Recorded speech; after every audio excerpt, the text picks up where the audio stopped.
Hi, you see me now? Hi.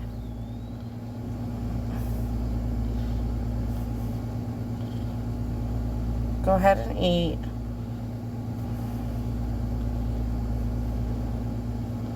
Hungry.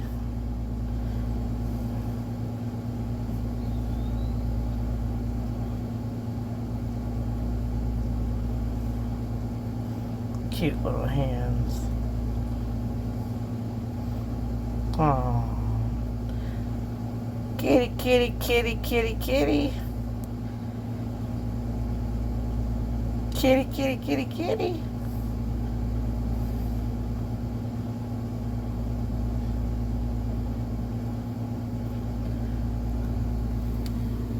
What?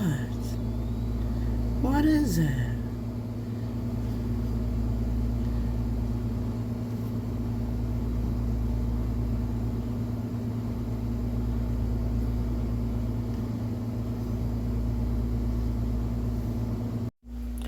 If you ever feed an outside animal, I recommend boiling the item with the water inside of it in the microwave.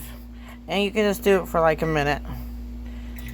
Just to make sure you killed any bacteria that the pet might have had. Now my microwave needs clean, and you see that steam coming up? See that steam coming out of the bowl? That steam is cleaning the inside of the microwave as well. When you clean your microwave, make sure you take that out as well. That can hold germs. And then go ahead and wash the plate that goes on top, like so. You just replace it like that. It fits right in there. And then I always like to take my sponge that I do dishes with, and I also like to sterilize that for 30 seconds. And don't forget to clean the buttons.